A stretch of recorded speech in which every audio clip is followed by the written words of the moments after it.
Our first panel is going to be given to our first paper by Emily Doctor, and it's going to be about prostitution in the 18th century. So please welcome her.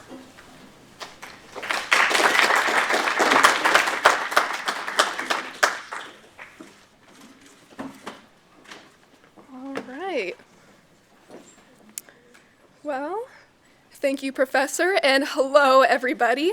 My name is Emily Doctor, and today I'm going to talk about sex.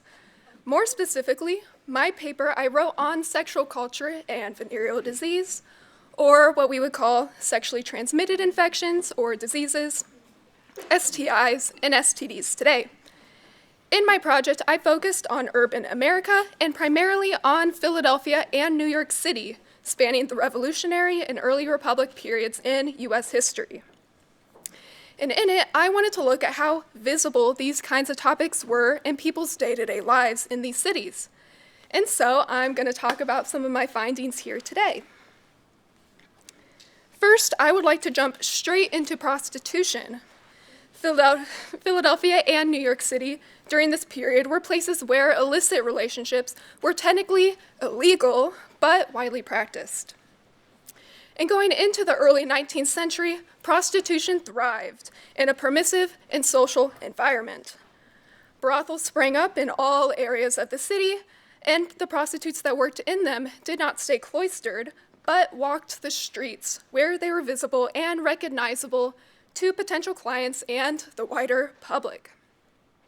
Sex also did not stay enclosed in the walls of the brothels, but occurred in taverns, like in this tavern scene by John Lewis Krimmel, theaters, abandoned lots, alleyways, and even in the streets. This gave sex a publicized element since it was in public. Prostitution also offered an avenue for male social activity. Men bragged to each other about sexual conquests and invited each other out to evenings with prostitutes.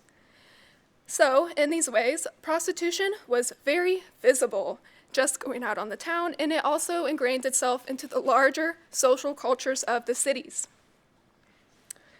I mentioned theaters as one location for prostitution, which is actually a topic I looked into deeper in my project. And what I discovered were the third tiers.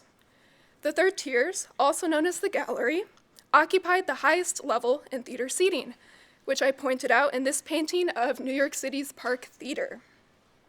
Large cities like Philadelphia and New York, as well as Boston, Chicago, St. Louis, Cincinnati, and New Orleans, were notorious for these third tiers. And what made them notorious was that high above the heads of other theatergoers, the third tier was traditionally reserved for prostitutes to socialize, drink, and primarily to negotiate later business arrangements with men. In the words of William Dunlap in his 1832 History of the American Theater, the third tiers presented to the gaze of the matron and virgin the unabashed votaries of vice, and they placed commercialized sex into the public eye. Keeping on the topic of prostitution and to make a point about the spread of brothels, here is a map of all the brothels in Philadelphia from 1805 to 1814 from Claire Lyon's book, Sex Among the Rabble. Each of the little diamonds in this map stands for a brothel, and I counted them up and came up with 42 of them. Here is another map, but for brothels in New York City in the 1830s from Timothy Guilfoyle's book, City of Eros. If it is hard to see, the little squares stand for single brothels, while the darker rectangles indicate many brothels in the same block, which is way too many for me to count. I would like to draw special attention to 5 points there in the center, which is an intersection in New York City that was famous for its many brothels. I also chose the 1830s map so I could attribute at least one prostitute's face to my project. On the right here, I have Helen Jewett, who was 1830s New York City's most famous prostitute after her murder in 1836. But before that, she was well known around the city by her clients and others and recognizable in the green dress we have her pictured in, and she enjoyed going to the theater. And now, as I switch over to talking about venereal disease and also print culture, I also questioned how people connected venereal disease to prostitution. And I found that there was a strong connection between the two, or, in the view of physician William Buchan, in his 1774 book, Domestic Medicine, venereal disease is generally the fruit of unlawful love. I did read a couple of books by physicians for my project, including Buchan's, but I thought that this pamphlet would be more interesting to talk about in depth for my presentation. So this is Hilliard Magna, being the life and adventures of Moll Placket Hole, which is a 7-page pamphlet that was published in Philadelphia in 1765, and one of my favorite reads for the project. The pamphlet tells the fictional story of Moll Placket Hole, who was born in a Philadelphia brothel and became a prostitute herself at 12 years old. But at 19, she had to retire from this work after suffering venereal disease, including the common occurrences to women of her profession, such as poxes, claps, and salivations, which refers to treatment using mercury, which was the most effective treatment for syphilis during this era. The pamphlet claims that her body became broken by disease, and the end of the pamphlet offers a moral message that such practices, prostitution, destroy the bodies and estates of the people. The original inspiration for this project were advertisements for treatments for venereal disease in newspapers. According to Claire Lyons, these kinds of advertisements got their start in Philadelphia's Pennsylvania Gazette in the 1760s, as people began to get more worried about venereal disease in the city. I went through many newspapers over the course of my research, but I've just included some greatest hits to prove my point and illustrate some common themes over multiple ads. The first ad I have here from Philadelphia's Gazette of the United States is very typical for what I was finding. Dr. Harrison gives the address of his practice and advertises his successful method of curing the venereal disease. I saw this kind of ad a lot where a specific physician advertises his skills in treating venereal disease. Another example from the Gazette of the United States is another general theme I saw often. This unique powder primarily treated yellow fever, as well as pleurisy, bloody flux, sciatica, paralysis, jaundice, ringworm, worms in children, and in grown persons, King's evil, scurvy, and also venereal disease, and also smallpox and measles. I saw quite a few advertisements with these kinds of medicines that supposedly cured a whole slew of things, and also venereal disease. But this is the most that I've seen.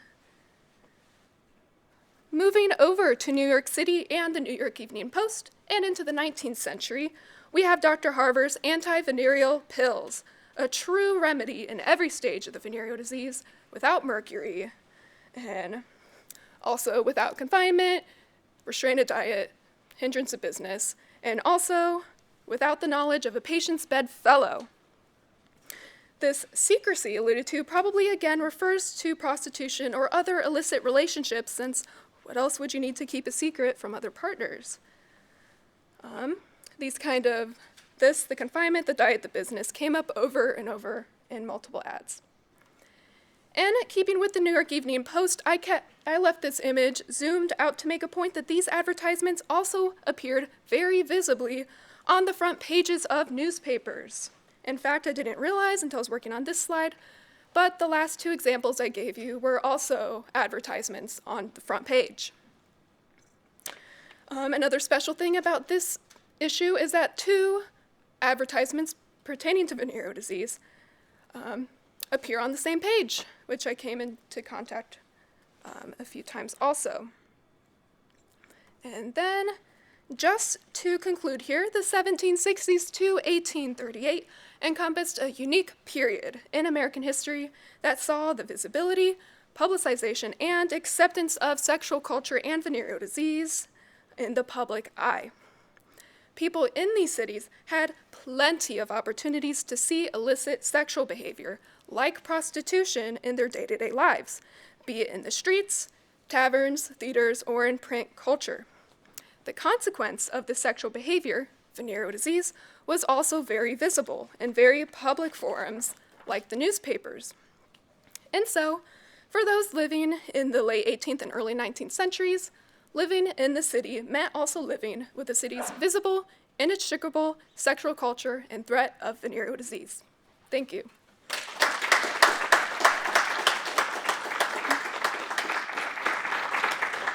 Very good, thank you very much. Our next paper is going to be McKenna Hauser, and she's going to be talking to us about the Delta Blues and Robert Johnson.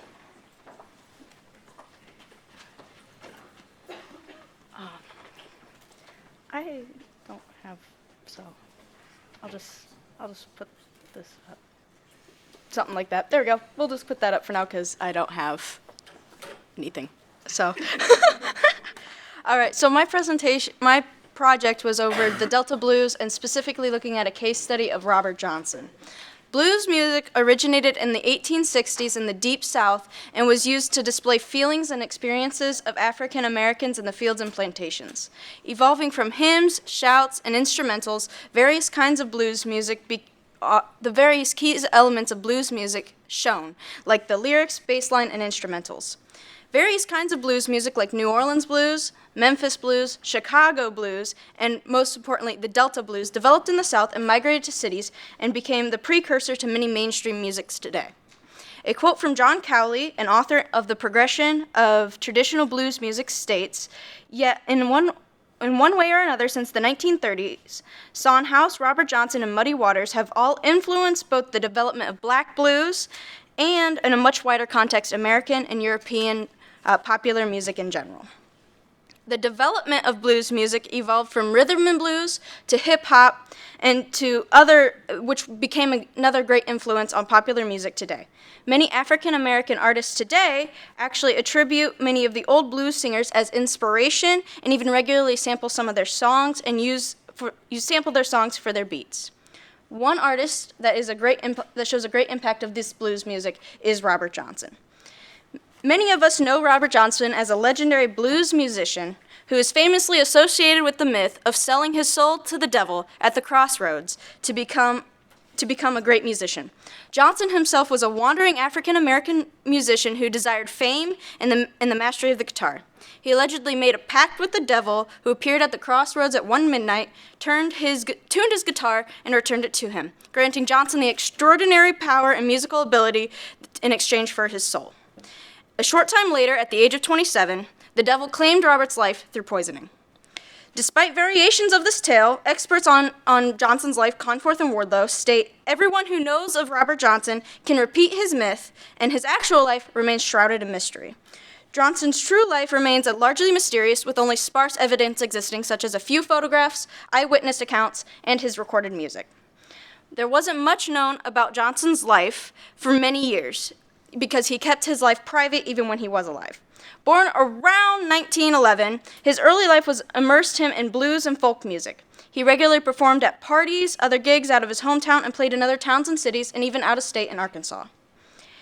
Johnson's talent grew through encounters with influential artists and musicians like Son House, but most importantly, his mentorship from Ike Zimmerman. In his early 20s, Johnson left Mississippi and started learning from Ike Zimmerman in his home and in a nearby graveyard. During this time, Johnson honed in his talents and skills as a blues musician. After a year living with Zimmerman, Johnson went back to Mississippi, and when he got back to the Delta, many were surprised by his talent and how much he had grown throughout that year, especially Son House. After years of traveling through the South and playing and wandering until 1936, he finally got the chance to record his records with the producer Ernie Ortle. His record gave Johnson an increasing popularity, reaching many other industry people like Don Law, who recorded Johnson's second and last recording in 1937. Before he was able to record or create any more music, Johnson died on August 13th, 1938, after performing at a Saturday night party at Three Forks Juke Place, supposedly killed by Ralph Davis for having affairs with his wife. Legend around Robert Johnson and his lasting effect of blues music is subsequently modern African American music developed because of who he was as a person, his circumstances, and the imaginations of those around him and superstitious beliefs of African Americans in the Deep South at that time. One of the misconceptions of his life is that he sold his soul to the devil. At the time, it was believed that blues music was the devil's music. Therefore, Johnson was a follower of the devil himself. Other old blues singers like Son House terribly hyperbolized how bad Johnson played the first time he met him. And after a year disappearing, when Johnson came back and could play better than himself, it hyperbolized his life. Even though it was known that Johnson was a great player before meeting House, after his return, sometime he learned that after the time that he learned with Zimmerman, he greatly improved his skills and honed in on his unique sound, becoming a blues musician. Johnson was also a wanderer from town to town. He kept his private life secretive, and he was even known for hiding away the way he would play his guitar. To add to this mystery, Conforth says, unfortunately, some blues writers inserting their own personal beliefs implied that House believed Robert had used supernatural forces to gain his remarkable guitar skills. In conclusion, not House's comments were the first steps in building the long-enduring Crossroads legend of the most famous story in blues history. There are also only 2 verified photos of Johnson ever, and they were not discovered until Johnson's resurgence in popularity in the 1960s, and the aspect of the Crossroads got added to this legend from him and Zimmerman playing regularly at a graveyard across the road from Zimmerman's house. Taking eyewitness testimony from Zimmerman's daughter, she clarifies, he'd sit back there with him. It wasn't at no crossroads, it was just a path. There weren't no crossroads, they just went across the road. To add further confusion and mystery to his life, Johnson adopted over 3 different names, leading many to mistakenly believe that Johnson was 3 different people at the same time. Knowing Johnson's timeline is also difficult because he lied on numerous marriage certificates, land deeds, and censuses. The notion of Robert Johnson selling his soul likely emerged from a mix-up with another blues musician, Thomas Johnson, who claimed to have made a supernatural deal. Chesborough, a blues historian, clarifies there's no evidence suggesting that Robert Johnson himself claimed that he made such a deal. Instead, it was Thomas Johnson who professed that he sold his soul to the devil, citing it was his reason for his musical prowess. Johnson's music also fed into this creation of this legend. He recorded only 29 songs in 2 sessions before he ultimately died at 27. Songs like Me and the Devil Blues and Crossroads Blues carry these mythical undertones. Me and the Devil Blues clearly states, me and the devil walking side by side, while Crossroads Blues, don't mention the devil, but do I bring in this idea of the crossroads. Other songs in his discography also highlight more of these supernatural undertones. Johnson's influence extended beyond the Delta blues genre, leaving a lasting impact on the broader blues genre as well. Numerous renowned blues singers credit Johnson with inspiring them and showing them his blues techniques. Conforth says, some blues historians have poised that it was Johnny Temple who taught Johnson the stomping bass that Temple first recorded in Lead Pencil Blues in May of 1935. But Temple freely admitted that RL, or the name that Robert went by for him, taught him this pattern. Johnson's talent and musical ability left many impressed and stunned because of his various wanderings and travels that are attributed to Johnson for taking the style of Delta blues to other areas. Although he died in 1938, he was indirectly responsible for the discovery of a singer who would carry the Delta blues to new territory in the geographical and musical sense of the world. That one's from Scalen. Johnson's style of the bottleneck slide, stomping, and finger picking stood out from others because it grew more processed throughout his life. The elements of Johnson's music got passed down to other African American artists and the genre of blues that helped evolve blues music around the country. His biggest hits, Ramblin' on My Mind, Walkin' Blues, and Home Sweet Chicago, add to the validity of his popularity and the greatness as a Delta blues singer and musician. While tracing Johnson's exact influence on newer contemporary music is difficult, the blues genre as a whole is regularly looked back and taken inspiration from. It is also the foundation and influence of many genres such as R&B, hip-hop, and rock and roll.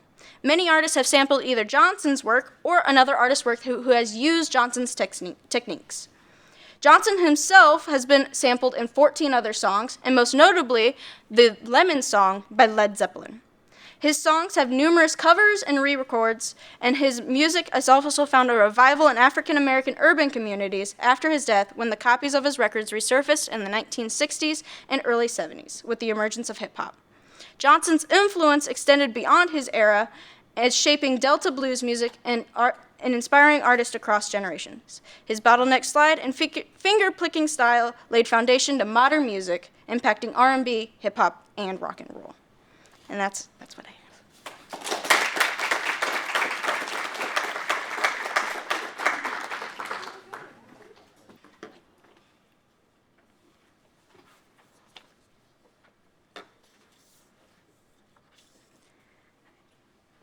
Hi, everybody. My name is Veronica, and today I'm going to be talking about Wu-Tang Clan, and in more specific, their song Cream. And basically the meaning behind it in relation to urban culture, African-American struggle, and the history of New York City during the 1970s and 1980s. But before I get started, I just want to know real quick, how many of you are familiar with Wu-Tang Clan? I love to see this, yes! How many of you are familiar with just rap in general as well? Awesome. All right. Now, to begin this presentation, I want to take a look at the historic meaning of music to the African American community. Since African Americans' forced arrival by slave ships, African Americans have used music, and more specifically starting with slave work songs, to convey powerful meanings of struggles and as well as their daily routines in their lives. These have been found to be powerful modes of storytelling in conveying these messages, and as well as merging into new genres, such as what we've seen with the blues and Robert Johnson, as well as R&B and hip-hop. Now, hip-hop had their emergence in the late 20th century in the 1970s. And what's going to be important with hip-hop and that we need to remember is that hip-hop, early hip-hop in its form, explored the trauma of urban life and was inherently tied to the city and Black life. Now, Cream was released in 1994, and it walked listeners through the difficult upbringings of two members, Raekwon and Inspectah Deck, which described their upbringings in New York City and a lot of the trauma that they had with this as well. Now, this presentation will argue that the notorious rap song explained how the struggles of urban life directly coincided with the unfairness of the capitalistic system through an African-American lens. And the themes of negligence, crime, and urban decline reappear throughout the song time and time again. However, to fully understand the meaning of Cream, we have to know what this analogy actually means. Now, Cream stands for cash rules everything around me and shows the prevalence of money within society and New York City and these upbringings in it around the 1970s era. So the chorus repeats, cash rules everything around me, Cream, get the money, dollar, dollar bill, y'all. And then it transitions into Raekwon's lines and his upbringings. Now this song explains the life of Raekwon in the first half. So we're gonna assess some of these lyrics today and explain what they actually mean. As he states, I grew up on the crime side, the New York Times side. Staying alive was no jive. He introduces the city as an area of hostility and reinforces the urban crisis. Now, urban crisis refers to a period of time post-World War II when suburbanization occurred. So more money was being allocated to these suburban areas rather than the city where most minority communities lived. And this led to racial violence and further discrimination. Now, urban crisis was also seen during his second line, where he says, no question I would speed for cracks and weed. The combination made my eyes bleed. This phrase shows the impact of poverty and neglect on a community of people. Raekwon's personal history shows us that he turned to selling drugs and eventually was an avid user of them due to this poverty and the limited amount of resources he had. And this additionally illustrates to us that African Americans and other minority communities within the city didn't have access to employment and housing. And we'll talk about this more later in depth as well. Now, Raekwon's story shows us the importance of cream and money in everyday life, as it has the power to determine the events that will happen later on in his life. Additionally, this also illustrates the failures of urban renewal, which is the process of keeping the living standards high in a city, and helping low-income communities, which didn't take place during this time period, and further discrimination was shown. Now, the second half of the song shows Inspector Deck's life, who had a similar upbringing to Raekwon. However, he faced incarceration, which Raekwon did not. Now, as we can start off with the first line that he states, "Life as a shorty shouldn't be so rough, but as the world turns, I learned life is hell. Living in a world no different from a cell." And I just want to emphasize that very last line, because that shows he's comparing his everyday life in New York City, where he's not in jail, to jail and a difficulty of that system, which shows that it's harsh and that this hostility exists. Now, I want to turn to a historical perspective of what was actually happening in New York City during the 1970s and 1980s. Now, this period was described as a period of poverty and hardship for African American residents. The rhetoric shown by Deck and illustrated shows that these conditions were so extreme, and once again shows that cream led him to where he is now. Money dictated this. Also, showing what was going on in the 1970s in New York City, this states, information-based businesses replaced factories, which moved elsewhere for tax breaks and cheap labor. The federal government cut funding for social services, and as a result, working-class city dwellers were left with limited housing choices, few opportunities, and minimal social services, showing they weren't getting support from the government. There was nothing helping them. There was no foundation. And they felt they had no choice but to resort to these different forms of making money. This, once again, shows the urban crisis exemplified in the depressed mindsets of these members of Wu-Tang Clan. And this is shown further with Inspector Deck stating, "Smoke and bones in the staircase, though I don't know why I chose to smoke sesh. I guess that's the time where I'm not depressed, but I'm still depressed, and I ask, was it worth it?" Showing that not only there was economic hardships, but as well as on the individual's psyche, and showing what this actually means. Now, the end of Cream ends with a note of hope, minor hope at the very least. A message for the youth, as he states, "Leave it up to me while I be living proof to kick the truth to the young black youth." Now, this shows that street stories shown in rap songs are important to spread the message to a larger audience and show that these struggles are core foundations and are caused by this institutionalized racism we have within our system of society. Deck also states, "Neglected for now, but yo, it's gots to be accepted that what? That life is hectic." Now, as we can see, through Cream in the system of capitalism, African Americans within New York City were oppressed. No sufficient urban renewal aspects were put into place, such as job opportunities and social services, as well as the fact that job opportunities now required more education, since factory jobs just left. They didn't have anywhere to go. They didn't have any of this to support them. Deck wanted these street stories, such as the one expressed through Cream, to be understood and garner the truth about city life, referring to what he states, life is hectic. Why is life hectic? Because of Cream, because of the prominence of capitalism ruling over society, because capitalism is the basis of survival, not only in the past of our society, but also in the present. So why is this important? Why are we standing up here today? Why am I standing up here today and telling you all about a rap song? Time and time again, rap has been promoted through the images of dangerous, explicit, and distasteful stereotypes. However, rap is history, and it illustrates historic struggles faced by African American communities.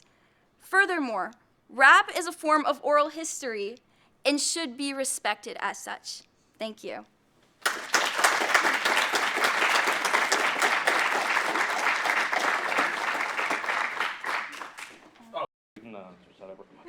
We have a few minutes before it's time to move on to the next panel. So, does anybody have any questions? So many questions. I'll start here and wonder I'll make my way through that. I thought all three of you did amazing. I have two questions for Emily. So you said you stopped your research at 1838, and I was curious as to why that was a stopping point. And then you mentioned mercury several times in your research, and I was curious, were they ingesting mercury, were they injecting it, or were they inserting it?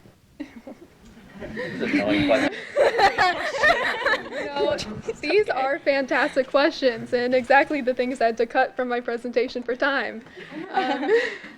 So I wrote this paper for History of American Medicine. So my original paper had some more medical stuff in it also, including, so this is before germ theory. So while we today think of them as sexually transmitted diseases, they thought of them as the venereal disease, just like one disease with, sometimes it looks a little different presentations. So specifically in 1838, a French venereologist, Philippe Ricord, discovered that gonorrhea and syphilis are in fact different diseases and not the same disease in different stages. So while that didn't take effect immediately, that definitely spurred some changes in the field, having that information. So that was the specific year for 1838. But also, it worked out because in the 1840s, became some more criminalization of prostitution. I mean, it was illegal the whole time, but they started cracking down on it really in the 1840s, sending it underground, and they started closing the third tiers, which I talked about. And so yeah, that's 1838. And you asked about mercury. So I mentioned in my presentation I mentioned salivations, which is treatment using mercury, because two of the ways you could take it would be in pill form, or you could suspend it in a liquid and drink it. And taking it by mouth would make you salivate excessively, and also lose your teeth, and a lot of other bad stuff to happen to you. But it was kind of the lesser of two evils between that and syphilis. And you could also apply it as an ointment.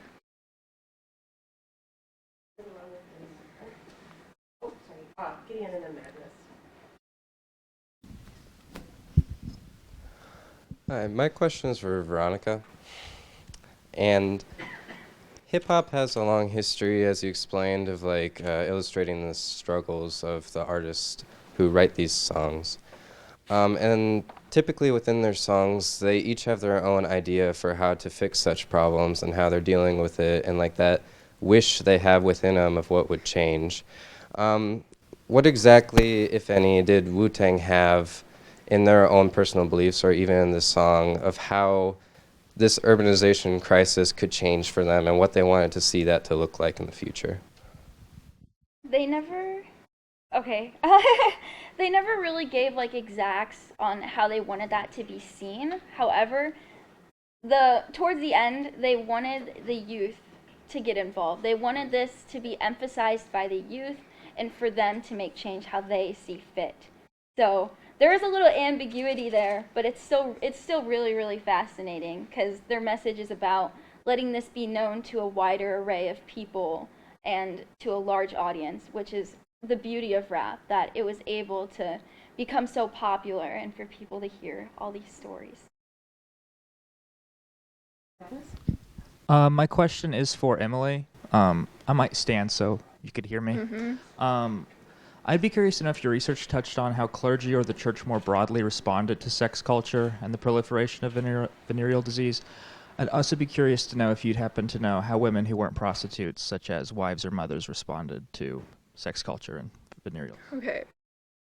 So about the church, one thing about my project, I focused on the public more generally.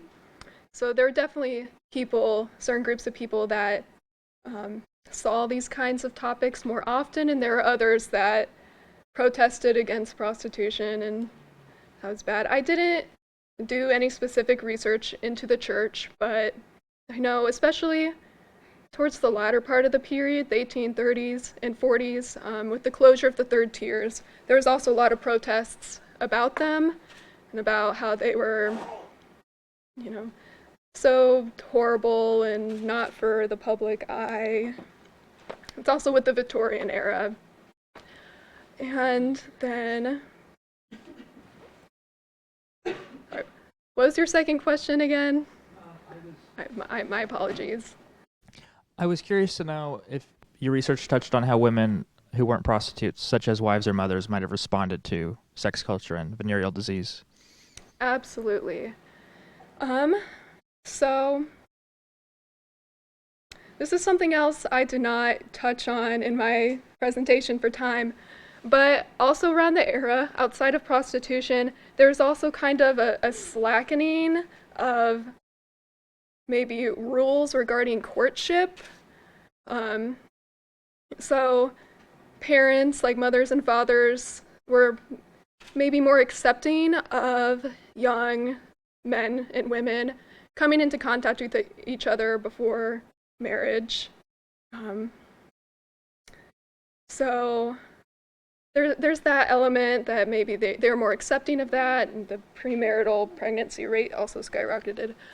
And then, I'm not sure specifically. I'm sure it affected their fragile sensibilities, especially for the third tiers. But yes. I feel like there was some more hands raised, and then I don't remember who they were. Dr. Levere. Oh, sorry.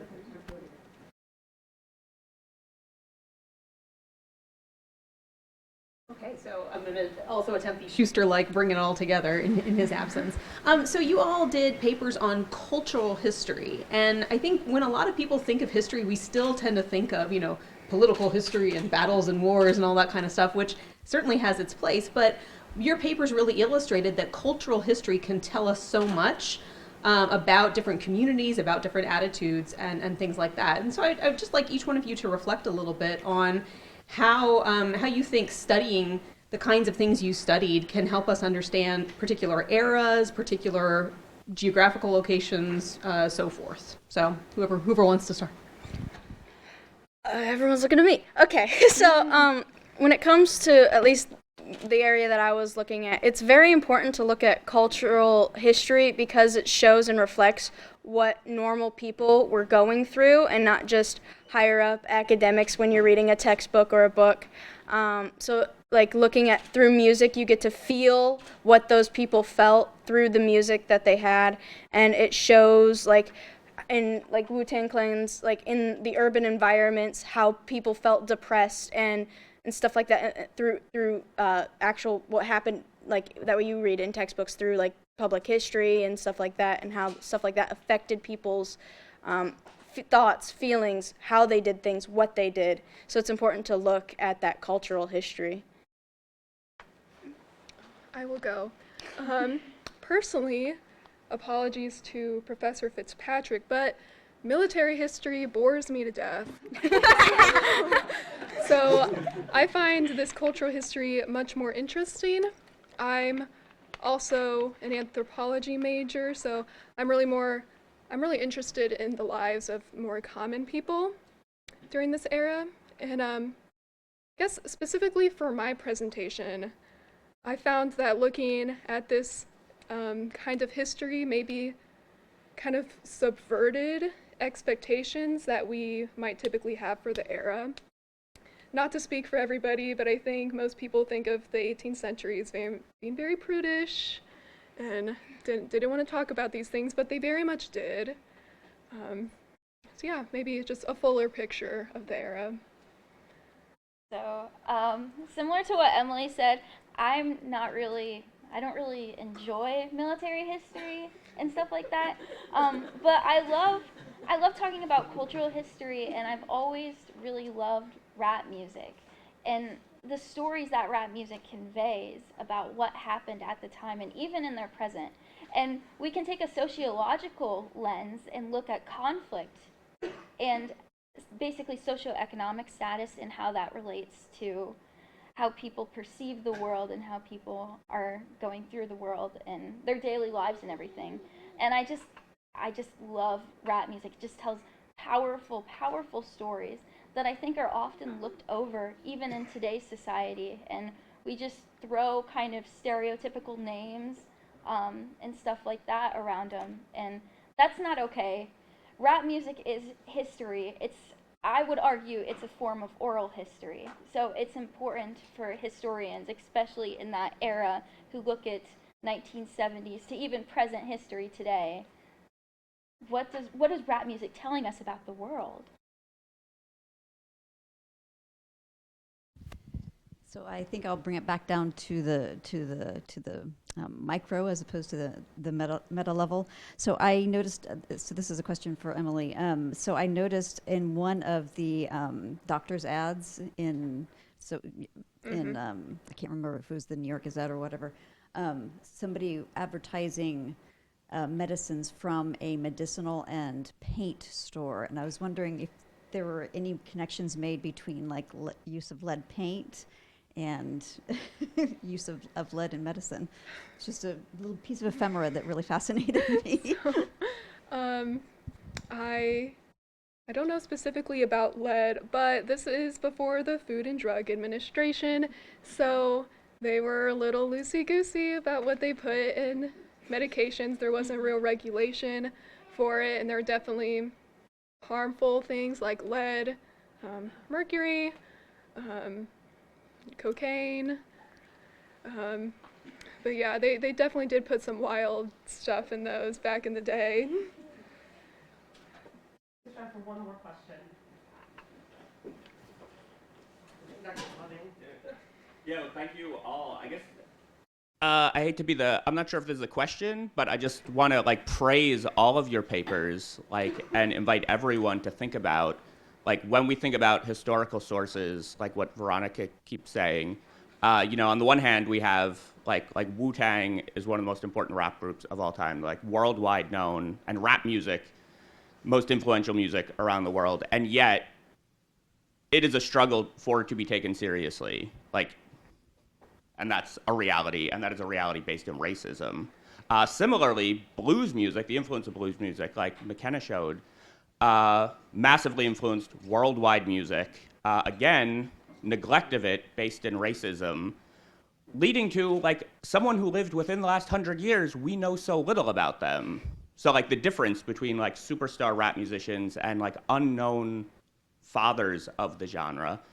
And then Emily's paper about a topic that we don't really talk about, but as you showed brilliantly, this was front news newspaper. We are not thinking about the 18th century maybe the way that people in the 18th century were. So I don't know if any of you have a follow-up to that, but I just want to really, I love the way this brought together, and it touches on so many papers we already heard. So thank you. Why are y'all looking at me again? To just bring in a point to that, to wrap it all up, it's cool, it's good to look at things that we tend to turn a blind eye to, or that most of society turns a blind eye to, like prostitution, or unknown artists and the father of things that we know today, or even just looking at things that are steeped in racism, and actually, instead of turning a blind eye to that, looking in and finding the historical significance of those narratives that are taught in those sources in those times. So I don't think I could say it any better than that. That's fantastic. guess I'm gonna have to wrap up. Well, do we want to conclude with a hearty round of applause for your answers? Bye, guys.